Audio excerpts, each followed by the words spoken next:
সুপ্রিয় দর্শক, আসসালামু আলাইকুম। নিউজ 24 এর দুপুরের সংবাদে আপনাদেরকে স্বাগতম। প্রথমেই জানিয়ে দিচ্ছি সংবাদ শিরোনাম। ফেনীর বন্যা পরিস্থিতির আরও অবনতি। বাঁধ ভেঙে আখাউড়ায় বন্যা, ভারত থেকে তীব্র বেগে ঢুকছে পানি। বাঁধ খুলে বাংলাদেশের জনগণের বিরুদ্ধে অবস্থান ভারতের। বাঁধ খোলার কারণে বাংলাদেশে বন্যা হয়নি, দাবি ভারতের।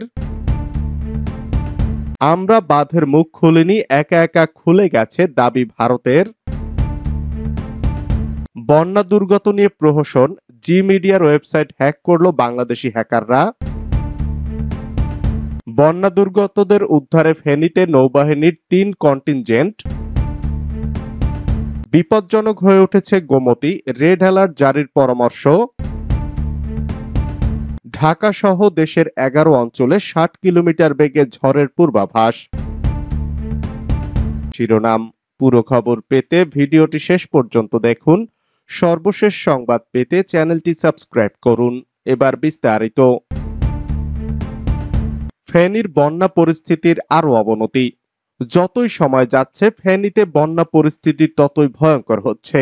পরশুরাম, ফুলগাজী ও ছাগলনাইয়ার পর ফেনী সদর, ফেনী শহর, দাগনভূঞা ও সোনাগাজী উপজেলাও পানির নিচে তলিয়ে যাচ্ছে। বন্ধ হচ্ছে না উজান থেকে নেমে আসা পানির স্রোত ও ভারী বৃষ্টিপাত। সেনাবাহিনী গতকাল দুপুরের পর থেকে উদ্ধার তৎপরতায় নামলেও রাতে অন্ধকার ও বিরূপ আবহাওয়ার কারণে তেমন তৎপরতা চালাতে পারেনি বলে জানা গেছে। এখানকার বাসিন্দাদের নিকট লোক ও পরিবারের সদস্যরা গতকাল বিকেল থেকে হেলিকপ্টারের সহযোগিতা চেয়ে থাকলে কোনো হেলিকপ্টার আসেনি দুর্গত এলাকায়। সামাজিক যোগাযোগ মাধ্যমে পানিবন্দীদের বর্তমান অবস্থান জানিয়ে পোস্ট দিয়ে প্রশাসন, সেনাবাহিনী ও স্বেচ্ছাসেবকদের করুণ আহ্বান জানাচ্ছে স্বজনরা। পরশুরাম ও ফুলগাজী উপজেলার প্রায় ঘরবাড়ি ডুবে গেছে। এসব এলাকার বাজারের পাশে উঁচু বাড়িঘর ছাড়া প্রায় সবই পানির নিচে তলিয়ে গেছে। একতলা ভবনের ছাদও ডুবে গেছে পানিতে। ফেনী থেকে ফুলগাজী উপজেলায় প্রবেশের কোনো সুযোগ নেই সাধারণ মানুষের। ফুলগাজীর প্রবেশমুখ বন্ধুয়া থেকে প্রধান সড়কে কোমর পানি থাকায় ভেতরে প্রবেশ করার সুযোগ নেই। ফুলগাজী উপজেলার পরেই পরশুরাম উপজেলা, তার পাশে ছাগলনাইয়া উপজেলা। ফুলগাজী ও পরশুরাম উপজেলা পুরোই বন্যার পানিতে তলিয়ে গেছে। ছাগলনাইয়া উপজেলার অধিকাংশ এলাকা পানির নিচে তলিয়ে আছে। 3টি ইউনিয়নের প্রায় প্রতিটি গ্রামের মানুষ পুরোপুরি পানিবন্দী। এই 3 উপজেলায় গতকাল ভোর থেকেই নেই বিদ্যুৎ। কে কোথায় কিভাবে আছে তা জানারও সুযোগ নেই। শহরের কিছু এলাকা ছাড়া পুরো জেলা জুড়ে গতকাল থেকে নেই বিদ্যুৎ। বাঁধ ভেঙে আখাউড়ায় বন্যা, ভারত থেকে তীব্র বেগে ঢুকছে পানি। বাঁধ ভেঙে ব্রাহ্মণবাড়িয়ার আখাউড়ার বন্যা পরিস্থিতির আরো অবনতি হয়েছে। বন্দরের পাশ বয়ে যাওয়া খাল দিয়ে ভারত থেকে তীব্র বেগে ঢুকছে পানি। পানি বৃদ্ধি পাওয়ায় নতুন করে আরো কিছু গ্রাম প্লাবিত হয়েছে। গতকাল বুধবার সন্ধ্যা নাগাদ 34টি গ্রাম প্লাবিত হয়। পানিবন্দী হয়ে পড়ে প্রায় 550 পরিবার। এছাড়াও ক্ষতিগ্রস্ত হয়েছে ধানি জমি, শাকসবজির জমি সহ বিভিন্ন মাছের ঘের। এর আগে গত মঙ্গলবার রাত থেকে ভারী বর্ষণ ও ভারতের পাহাড়ি ঢলে ভারত সীমান্তবর্তী আখাউড়ার নিম্নাঞ্চলের বন্যা পরিস্থিতির উদ্ভব হয়। স্থানীয় প্রশাসন সূত্র জানায়, গত মঙ্গলবার রাত থেকে আখাউড়ায় ভারী বর্ষণ শুরু হয়। সকাল থেকে বন্দরের পাশ বয়ে যাওয়া খাল দিয়ে ভারত থেকে তীব্র বেগে পানি ঢুকতে থাকে। এক পর্যায়ে স্থলবন্দর, বাউতলা, বীরচন্দ্রপুর, কালিকাপুর, বঙ্গের চর, সাহেবনগর সহ অন্তত 34টির বেশি গ্রামে পানি ঢুকে পড়ে। ভেঙে যায় গাজীরবাজার এলাকার অস্থায়ী সেতু, বন্ধ হয়ে পড়ে বন্দরের বাণিজ্য ও যাত্রী পারাপার। বাঁধ খুলে বাংলাদেশের জনগণের বিরুদ্ধে অবস্থান ভারতের।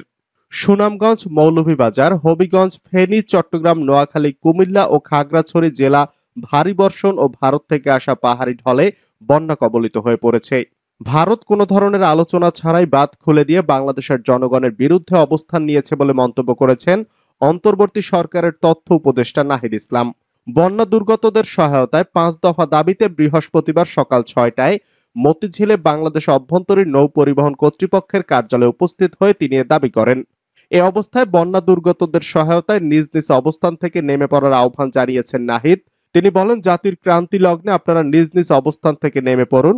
সব বাহিনী উদ্ধার কার্যক্রমে অংশগ্রহণ করুন। আপনাদের যেন আর নির্দেশনা দেওয়া না লাগে। শিক্ষা প্রতিষ্ঠান, ব্যবসা প্রতিষ্ঠান, রাজনৈতিক ও সব শ্রেণীর মানুষকে তিনি এগিয়ে আসার আহ্বান জানান। বাঁধ খোলার কারণে বাংলাদেশে বন্যা হয়নি দাবি ভারতের।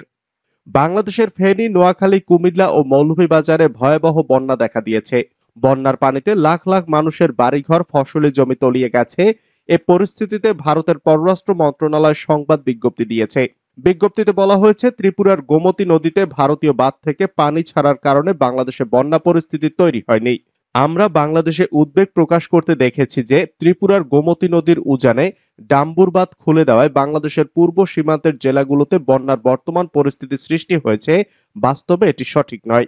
সেখানে আরো বলা হয়েছে, আমরা উল্লেখ করতে চাই যে ভারত ও বাংলাদেশের মধ্য দিয়ে প্রবাহিত গোমতী নদীর ক্যাচমেন্ট এলাকায় গত কয়েকদিন ধরে এই বছরের সবচেয়ে বেশি বৃষ্টিপাত হয়েছে।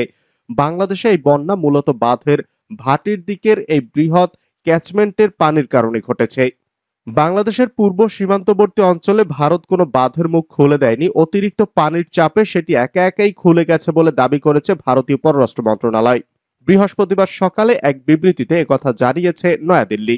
বিবৃতিতে বলা হয়েছে, আমরা বাংলাদেশে উদ্বেগ প্রকাশ করতে দেখেছি যে ত্রিপুরায় গোমতী নদীর উজানে ডুম্বুর বাঁধ খুলে দেওয়ায় বাংলাদেশের পূর্ব সীমান্তের জেলাগুলোতে বর্তমান বন্যা পরিস্থিতির সৃষ্টি হয়েছে। বাস্তবে এটি সঠিক নয়। ভারতের কাছে দুই বিষয়ে ব্যাখ্যা চাইলেন ক্রীড়া উপদেষ্টা। বাংলাদেশের সাবেক প্রধানমন্ত্রী শেখ হাসিনাকে আশ্রয় প্রদান এবং বিনা নোটিশে পানির গেট খুলে দেওয়ায় ভারতের প্রতি ক্ষুব্ধ প্রতিক্রিয়া ব্যক্ত করেছেন ক্রীড়া উপদেষ্টা আসিফ মাহমুদ। এই দুই কারণে ভারতের সঙ্গে বাংলাদেশের সম্পর্কের অবনতি হতে পারে বলে আশঙ্কা করেছেন তিনি। বুধবার রাতে নিজের ফেসবুক আইডিতে দেওয়া এক পোস্টে এ প্রতিক্রিয়া জানান ক্রীড়া উপদেষ্টা। ফেসবুক পোস্টে তিনি লিখেছেন, পৃথিবীর ইতিহাসে নিকৃষ্টতম গণহত্যাকারী শেখ হাসিনাকে আশ্রয়, নোটিশ ছাড়াই ওয়াটার গেট খুলে দিয়ে বন্যার সৃষ্টি করা ভারতের সঙ্গে বাংলাদেশের সম্পর্কের অবনতির কারণ হতে পারে। এ বিষয়ে বাংলাদেশের জনগণের কাছে স্পষ্ট ব্যাখ্যা দিতে হবে। শেখ হাসিনা সহ সাবেক এমপি মন্ত্রীদের লাল পাসপোর্ট বাতিলের সিদ্ধান্ত।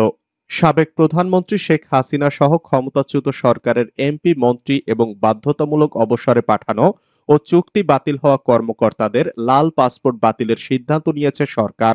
বুধবার রাতে সমকালের কাছে এ তথ্য নিশ্চিত করেছেন স্বরাষ্ট্র মন্ত্রণালয়ের নিরাপত্তা ও বহিরাগমন অনুবিভাগের অতিরিক্ত সচিব মোহাম্মদ আলী রেজা সিদ্দিকী। আলী রেজা সিদ্দিকী সমকালকে বলেন, লাল পাসপোর্ট বাতিলের জন্য পাসপোর্ট অধিদপ্তরের মহাপরিচালককে মৌখিকভাবে নির্দেশনা দেওয়া হয়েছে। ওই নির্দেশনা অনুযায়ী মহাপরিচালক বাতিলের ব্যাপারে ব্যবস্থা নেবেন। তিনি আরো বলেন, যোগ্যতা অনুযায়ী লাল পাসপোর্ট যাদের ছিল তা বাতিল করার কাজ অফিসিয়ালি শুরু হয়েছে। তবে দেশে কতজন লাল পাসপোর্টধারী এবং কার কার লাল পাসপোর্ট রয়েছে এসব বিস্তারিত পাসপোর্ট অধিদপ্তরের মহাপরিচালক বলতে পারবেন। নতুন করে লাল পাসপোর্ট ইস্যু করা হবে কিনা এ প্রসঙ্গে জানতে চাইলে তিনি বলেন, সেটি পরের প্রক্রিয়া।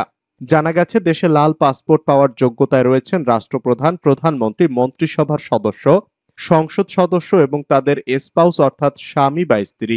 সেই সঙ্গে উচ্চতর আদালতের বিচারপতি, পাবলিক বিশ্ববিদ্যালয়ের উপাচার্য, পাবলিক সার্ভিস কমিশনের প্রধান, মন্ত্রণালয়ের সচিব এবং বিদেশে বাংলাদেশি মিশনের কর্মকর্তারা লাল পাসপোর্ট পেয়ে থাকেন।